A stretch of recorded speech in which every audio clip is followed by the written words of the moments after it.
नमस्कार। आप सुन रहे हैं द बॉलीवुड रेडियो और मैं हूं आपके साथ आकाश। दोस्तों, आज के इस पॉडकास्ट में हम बात करेंगे राजेश खन्ना की साल 1967 में आई फिल्म राज की, यानी आज से तकरीबन 60 साल पहले। साल 1967 का हिंदी सिनेमा आज के मुकाबले बिल्कुल अलग था। उस दौर में फिल्में सिर्फ प्रेम कहानी या पारिवारिक ड्रामा तक सीमित नहीं थीं, बल्कि रहस्य, पुनर्जन्म जैसे संकेत, डबल रोल, खोई हुई याददाश्त और रोमांस को मिलाकर ऐसी कहानियां भी बनाई जा रही थीं जो दर्शकों को आखिरी रील तक बांधे रखें। इसी दौर में आई थी राज, एक ऐसी फिल्म जिसने आगे चलकर हिंदी सिनेमा के सबसे बड़े सुपरस्टार बनने वाले राजेश खन्ना को एक बिल्कुल अलग अंदाज में पेश किया। फिल्म का निर्देशन रविंद्र दवे ने किया था। निर्माता थे जीपी सिप्पी। कहानी सीजे पावरी की थी और पटकथा डायलॉग सतीश भटनागर का योगदान रहा। मुख्य भूमिकाओं में राजेश खन्ना, बबीता कपूर, करिश्मा कपूर की मां, आईएस जौहर, डीके सप्रू और कमल कपूर जैसे कलाकार थे और संगीत की जिम्मेदारी कल्याण जी आनंद जी ने संभाली थी। लेकिन राज की कहानी शुरू करने से पहले उस नौजवान को समझना जरूरी है जो इस फिल्म के केंद्र में था। ये वही राजेश खन्ना थे जिनका असली नाम जतिन खन्ना था और जिन्होंने साल 1965 के ऑल इंडिया टैलेंट कॉन्टेस्ट में 10,000 से ज्यादा प्रतिभागियों के बीच जगह बनाकर अंततः ये प्रतियोगिता जीती थी। और इस प्रतियोगिता ने उन्हें फिल्म इंडस्ट्री में एंट्री का रास्ता दिया और पुरस्कार के रूप में उन्हें कुछ निर्माताओं के साथ फिल्मों का अवसर भी। उन्हीं अवसरों में चेतन आनंद की आखिरी खत और रविंद्र दवे की राज शामिल थी। आखिरी खत पहले रिलीज हो गई और इस तरह राजेश खन्ना की पहली फिल्म बनी, जबकि राज बाद में आई। यानी जब राज की शूटिंग शुरू हुई होगी तब राजेश खन्ना के सामने सबसे बड़ा सवाल यही था कि वो खुद को एक नए अभिनेता के रूप में कैसे साबित करें। आज जिस राजेश खन्ना की कल्पना हम करते हैं, लंबे बाल, मतलब हल्के लंबे, गर्दन झुकाकर मुस्कुराने का अंदाज, आंखों से रोमांस और डायलॉग बोलने की एक खास शैली, वो छवि अभी तक बनी नहीं थी जब ये फिल्म राज बन रही थी। वो बिल्कुल नए अभिनेता थे जिसे कैमरे के सामने अपनी जगह बनानी थी। खुद राजेश खन्ना बाद के इंटरव्यूज में बताते हैं कि राज में उनके शुरुआती 3 शॉट उनके लिए आसान नहीं थे। उन्हें अपने शरीर की भाषा और डायलॉग बोलने के तरीके में सुधार करना पड़ा और रविंद्र दवे जो निर्देशक थे इस फिल्म के, उन्होंने उन्हें चलने फिरने और सीन को निभाने की बारीकियां समझाईं। और यही राज को राजेश खन्ना के सफर में खास बनाता है। यह सिर्फ उनकी शुरुआती फिल्म नहीं थी, बल्कि वो फिल्म थी जिसमें उन्हें कुमार और सुनील यानी दोहरी भूमिका निभाने का मौका भी मिला। एक तरफ वर्तमान का कुमार है तो दूसरी तरफ कहानी के अतीत में मौजूद सुनील। एक नए अभिनेता के लिए यह आसान चुनौती नहीं थी, क्योंकि उसे एक ही कहानी में 2 अलग अलग व्यक्तित्वों को विश्वसनीय बनाना था। राजेश खन्ना ने बाद में भी इस बात को याद किया कि फिल्म का डबल रोल वाला विचार वो अपने समय से बहुत आगे की बात लग रही थी। कहानी शुरू होती है कुमार से। कुमार भारतीय मूल का युवक है, लेकिन वो अफ्रीका में रहता है। उसकी जिंदगी सामान्य है, लेकिन अचानक उसके सपनों में एक अजीब जगह बार बार दिखाई देने लगती है। उसे एक रेलवे स्टेशन दिखाई देता है, ऐसा स्टेशन जिसे उसने अपनी जागती आंखों से कभी नहीं देखा। सपना बार बार आता है और हर बार उसके भीतर एक बेचैनी छोड़ जाता है। उसे लगता है कि उस जगह का उसके जीवन से कोई गहरा संबंध है और आखिरकार वो इस रहस्य को सुलझाने का फैसला करता है। उसके साथ उसका दोस्त रॉकी यानी आईएस जौहर भी भारत आता है। दोनों उस रहस्यमय जगह की तलाश करते करते ऐसी इलाके में पहुंचते हैं जिसका वातावरण शुरू से ही अजीब है। कुमार जैसे ही वहां पहुंचता है उसे महसूस होता है कि वो जगह उसके सपनों में बिल्कुल वैसी ही थी। रेलवे स्टेशन वही है, आसपास के रास्ते वही हैं, वातावरण वही है, लेकिन सबसे अजीब प्रतिक्रिया वहां के लोगों की होती है। वो कुमार को देखकर घबरा जाते हैं। कोई उससे आंख नहीं मिलाता, कोई दूर हट जाता है और कोई उसे देखकर ऐसा व्यवहार करता है जैसे उसने किसी जीवित इंसान को नहीं बल्कि किसी भूत को देख लिया हो। कुमार के लिए ये सब समझ से बाहर है। वो पहली बार उस जगह पर आया है, फिर ये लोग उसे देखकर डर क्यों रहे हैं? उसे कौन समझ रहे हैं? उसका इस गांव से क्या संबंध है और उसके सपनों में यही रेलवे स्टेशन बार बार क्यों आता है? ये तमाम सवाल उसके मन में उठने लगे। और इसी रहस्य के बीच कहानी में आती है सपना, जिसका किरदार बबीता शिवदासानी ने निभाया है, जो बाद में रणधीर कपूर से शादी कर बबीता कपूर बनी, करिश्मा कपूर और करीना कपूर की मां। सपना कुमार को देखकर चौंकती नहीं, उल्टे वो ऐसे व्यवहार करती है जैसे वो उसे वर्षों से जानती हो। वो कुमार से कहती है कि वो उसकी वापसी का इंतजार कर रही थी। कुमार के लिए ये बात और भी ज्यादा परेशान करने वाली है। वो सपना को पहली बार देख रहा है, लेकिन सपना उसे देखकर ऐसे बात कर रही है जैसे दोनों के बीच पहले से कोई रिश्ता हो। कुमार के सामने अब 3 बड़े सवाल खड़े हो जाते हैं। सपना उसे कैसे जानती है? गांव वाले उसे देखकर क्यों डरते हैं? और उसके सपनों का इस जगह से क्या रिश्ता है? तभी कहानी में बंसी नाम का ग्रामीण सामने आता है, जिसका किरदार आसित सेन ने निभाया है। बंसी कुमार को ऐसी बात बताता है जिसे सुनकर उसके पैरों तले जमीन खिसक जाती है।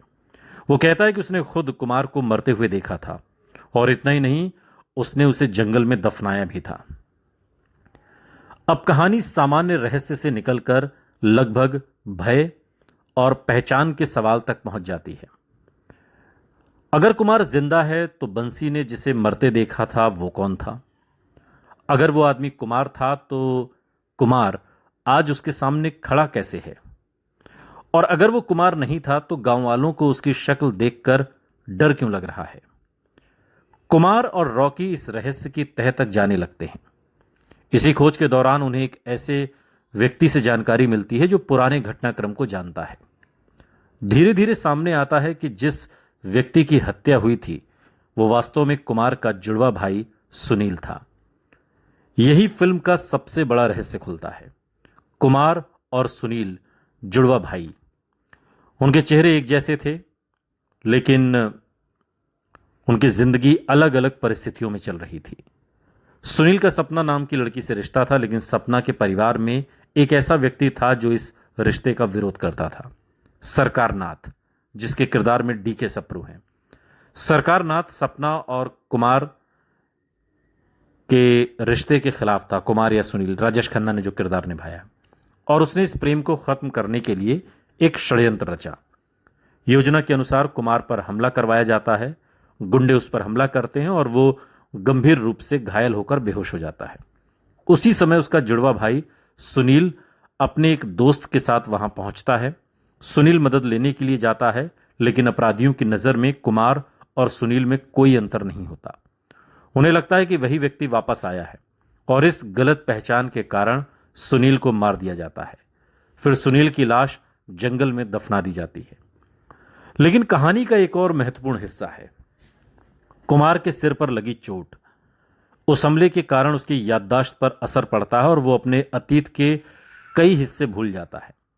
बाद में जब वो अफ्रीका लौट जाता है तब उसके अवचेतन में दबी हुई पुरानी घटनाएं सपनों के रूप में सामने आने लगती हैं। रेलवे स्टेशन, वो जगह, सपना, पुराने सीन, सब उस खोई हुई स्मृति के टुकड़े हैं।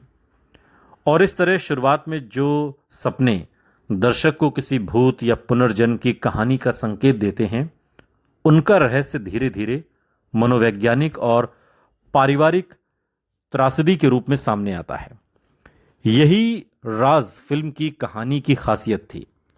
फिल्म दर्शक को लगातार भ्रमित करती है कि क्या कुमार वास्तव में किसी दूसरी दुनिया से लौटकर आया है, या उसके अतीत में कोई ऐसी घटना हुई है जिसे उसकी स्मृति भूल चुकी है। राजेश खन्ना के लिए यह भूमिका इसलिए भी महत्वपूर्ण थी क्योंकि उन्हें सिर्फ रोमांटिक हीरो बनकर नहीं रहना था। उन्हें एक ऐसे व्यक्ति की बेचैनी दिखानी थी जिसे अपने ही जीवन के बारे में पूरी जानकारी नहीं है। शुरुआत में कुमार के चेहरे पर उलझन है, फिर आश्चर्य आता है, उसके बाद डर और अंततः सच्चाई जानने की बेचैनी। ये अभिनय उस राजेश खन्ना से बिल्कुल अलग था जिसे कुछ वर्षों बाद दर्शक रोमांटिक सुपरस्टार के रूप में पहचानने वाले थे। रविंद्र दवे के निर्देशन की जो शैली है, उस शैली में इस रहस्य को बनाए रखने में मदद मिलती है और फिल्म में रेलवे स्टेशन, वीरान इलाका, जंगल, गांव के लोगों का असामान्य व्यवहार और कुमार के सपनों को इस तरह इस्तेमाल किया गया कि कहानी लगातार सवाल खड़े करती है।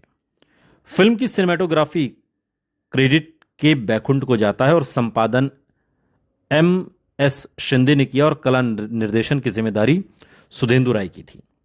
फिल्म की दूसरी बड़ी ताकत इस फिल्म का संगीत था। कल्याण जी आनंद जी ने राज के लिए ऐसा संगीत तैयार किया जिसमें रहस्य, रोमांस और दर्द तीनों का मेल था। फिल्म के गीतों में अकेले हैं, चले आओ जहां हो, ये दशकों तक याद रखा गया, सबसे यादगार गीतों में शामिल हुआ। इसके पुरुष संस्करण को मोहम्मद रफ़ी ने और महिला संस्करण को लता मंगेशकर ने गाया। गीतकारों में शमीम जयपुरी, गुलशन बावरा, अख्तर रोमानी, राजा मेहंदी अली खान और अन्य गीतकारों का योगदान था। अकेले हैं, चले आओ जहां हो, इस गाने की खासियत ये थी कि एक ही धुन को पुरुष और महिला आवाज में इस्तेमाल करके कहानी के भाव को दो अलग दृष्टिकोणों में व्यक्त किया गया। मोहम्मद रफ़ी की आवाज में गीत में एक पुकार और तड़प महसूस होती, जबकि लता मंगेशकर की आवाज में वही धुन ज्यादा भावुक और इंतजार से भरी हुई लगती है। फिल्म के दूसरे गीतों में दिल संभाले संभलता नहीं, सोचता हूं कि तुम्हें मैंने कहीं देखा, या प्यार ने दे दी सदा तुमको आना पड़ा, या एजी जरा सुनना उनसे नहीं कहना, या जब प्यार किया तो मरना क्यों, और पोपट हूं मैं प्यार का, ये तमाम गीत इस फिल्म का हिस्सा रहे। और इन गीतों में लता मंगेशकर, मोहम्मद रफ़ी, मुकेश, मन्ना डे, कृष्णा कल्ले जैसी आवाज़ें इस फिल्म का हिस्सा बनी। और फिल्म का जो संगीत था रोमांटिक गीतों तक सीमित नहीं था, बल्कि इसमें हल्के फुल्के और हास्य रंग वाले गीत भी थे और कुल मिलाकर फिल्म के साउंड ट्रैक में 8 गाने हैं। फिल्म की स्टारकास्ट भी दिलचस्प थी। राजेश खन्ना ने कुमार और सुनील की दोहरी भूमिका निभाई। बबीता ने सपना का किरदार निभाया। आई.एस. जौहर रॉकी के रूप में कहानी में हास्य और साथी का रंग लेकर आए और डी.के. सप्रू ने सरकारनाथ के रूप में एक तरीके से विलेन का किरदार निभाया। कमल कपूर ने सुनील के दोस्त की भूमिका निभाई। आसित सेन बंसी बने, जबकि हरेंद्रनाथ चट्टोपाध्याय बाबा के रूप में दिखाई देते हैं। रत्नमाला, लक्ष्मी छाया, मीना और कई अन्य कलाकारों ने सहायक भूमिकाएं निभाई। राज के निर्माण से जुड़ा एक दिलचस्प और तथ्य यह भी है कि फिल्म का मुहूर्त ब्रह्मचारी फिल्म के सेट पर हुआ था। फिल्म को लेकर निर्माताओं की शुरुआती योजना राजेश खन्ना और बबीता दोनों को नए चेहरे के रूप में पेश करने की थी, लेकिन फिल्म में देरी हो गई और दोनों कलाकारों की दूसरी फिल्में पहले रिलीज हो गई। राजेश खन्ना की आखिरी खत जो 1966 में आई और बबीता की 10 लाख भी इस फिल्म से पहले आ गई थी राज से, और इस वजह से राज का वो मूल 2 नए सितारों की लॉन्चिंग वाला जो महत्व था वो हो नहीं पाया, वो बदला गया। लेकिन राजेश खन्ना के लिए ये फिल्म बहुत बेहद रही, अहम रही। यही वो वजह है कि राज को राजेश खन्ना के करियर में समझने के लिए सिर्फ उनकी शुरुआती फिल्म कहना ठीक नहीं होगा। सही बात यह है कि आखिरी खत उनके पहली रिलीज की शुरुआती फिल्म थी, लेकिन राज जब इसके बाद आई तो राजेश खन्ना ने अपने अभिनय का लोहा मनवाया। फिल्म के अंतिम हिस्से में कुमार आखिरकार अपने अतीत की पूरी सच्चाई तक पहुंचता है। उसे पता चलता है कि वास्तव में वो मरा नहीं, जिस व्यक्ति की हत्या हुई थी वो उसका जुड़वा भाई सुनील था और उसे मारने वाले लोग कुमार को ही मारने निकले थे, लेकिन गलत पहचान के कारण सुनील उनकी गोलियों का शिकार हो गया। कुमार की चोट और भूल चुकी स्मृतियां ही उसके सपनों का कारण थीं। अब उसके सामने केवल अपना अतीत समझने का सवाल नहीं था, बल्कि उस अपराध का हिसाब लेने की जिम्मेदारी भी थी जिसने उसकी जिंदगी और सपना दोनों को बर्बाद किया। कुमार आखिरकार सरकारनाथ की साजिश को समझ लेता है। वो अपराधियों के सामने खड़ा होता है और संघर्ष के बाद खलनायक की योजना को नाकाम कर देता है। सच्चाई सामने आती है और कुमार की पहचान, उसका अतीत और सपना के साथ उसका रिश्ता फिर से स्थापित हो जाता है। और इस तरह वो रहस्य जो फिल्म की शुरुआत में एक डरावने सपने के रूप में शुरू हुआ था, अंत में एक पुराने अपराध के खुलासे और प्रेम की जीत में बदल जाता है। और यही राज का सबसे दिलचस्प पहलू है। फिल्म ने राजेश खन्ना को उस समय पेश किया जब वो सुपरस्टार नहीं थे, और कुछ ही वर्षों में यही चेहरा आराधना, दो रास्ते, सच्चा झूठा, कटी पतंग, आनंद, हाथी मेरे साथी जैसी फिल्मों के जरिए भारतीय सिनेमा के सबसे बड़े सितारों में शामिल होने वाला था। लेकिन उस सफर की जो शुरुआती तस्वीरों में एक युवा अभिनेता भी दिखाई देता है, जो कैमरे के सामने अपनी चाल, डायलॉग और बॉडी लैंग्वेज सीख रहा है। राज इसलिए राजेश खन्ना के प्रशंसकों के लिए सिर्फ एक पुरानी मिस्ट्री फिल्म नहीं है। ये उस दौर का दस्तावेज है जब हिंदी सिनेमा एक नए नायक को पहचानने की कोशिश कर रहा था, और उस नायक को खुद भी नहीं पता था कि कुछ ही साल बाद उसकी मुस्कान, उसकी आवाज, उसकी आंखों का अंदाज करोड़ों दर्शकों की पहचान बनने वाला है। आज पीछे मुड़कर देखें तो राज की सबसे बड़ी दिलचस्पी यही है कि दर्शक इसमें भविष्य के राजेश खन्ना सुपरस्टार को उसके बनने से पहले देख सकते हैं। एक ऐसा अभिनेता जो शुरुआत में निर्देशक से अपनी चाल और अभिनय की बारीकियां सीख रहा है, लेकिन जिसके भीतर वो स्क्रीन प्रेजेंस पहले से मौजूद थी, जिसने आगे चलकर हिंदी सिनेमा का इतिहास बदलना था। फिल्म की कहानी रहस्य से शुरू होती है, लेकिन राजेश खन्ना के करियर के संदर्भ में देखें तो राज खुद भी एक तरह का रहस्य है। एक ऐसे सुपरस्टार के शुरुआती दिनों का रहस्य जिसकी असली चमक कुछ ही वर्षों बाद पूरी दुनिया ने देखी। इस फिल्म में यूं तो कई गीत हैं, लेकिन अगर आप हमसे हमारी पसंद का गीत पूछें तो जो सबसे मशहूर गीत है और जो आज भी गुनगुनाया जाता है, अकेले हैं चले आओ जहां हो। आपको कौन सा गीत पसंद आया, कमेंट बॉक्स में हमें ज़रूर बताइएगा। सुनते रहिए द बॉलीवुड रेडियो, सुनता है सारा इंडिया।